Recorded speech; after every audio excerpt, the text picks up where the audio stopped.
గోధుమలు, బియ్యం, మొక్కజొన్న తర్వాత అధికంగా పండే పంట జొన్న. వీటిని ఆహారంగా తీసుకోవడం ప్రస్తుతం చాలా తగ్గించారు. అయితే ఎన్నో ప్రయోజనాలు ఉన్న జొన్నలను డైట్లో చేర్చుకోవడం వల్ల ఎంతో ఆరోగ్యకరమైన జీవితాన్ని సొంతం చేసుకోవచ్చు. విభిన్నమైన ఆరోగ్య ప్రయోజనాలున్న జొన్నల గురించి మరిన్ని ఆశ్చర్యకరమైన విషయాలను ఇప్పుడు మీరు తెలుసుకుంటారు. క్యాన్సర్, మధుమేహం వంటి రోగాలను దూరం చేసేందుకు ఇవి ఎంతగానో సహకరిస్తాయి. జొన్నలో యాంటీ ఆక్సిడెంట్స్ ఎక్కువగా ఉంటాయి.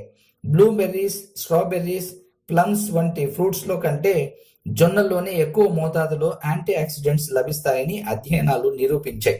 గుండె సంబంధిత వ్యాధులు, క్యాన్సర్, డయాబెటీస్, న్యూరోలాజికల్ వ్యాధులు దరిచేరకుండా యాంటీ ఆక్సిడెంట్స్ ప్రొటెక్ట్ చేస్తాయి. Phosphorus, manganese, copper, calcium, zinc, potassium వంటి రకరకాల పోషకాలు జొన్నల్లో సమృద్ధిగా ఉన్నాయి. సరైన ఆరోగ్యానికి జొన్నలను తరచుగా తీసుకోవడం చాలా అవసరం.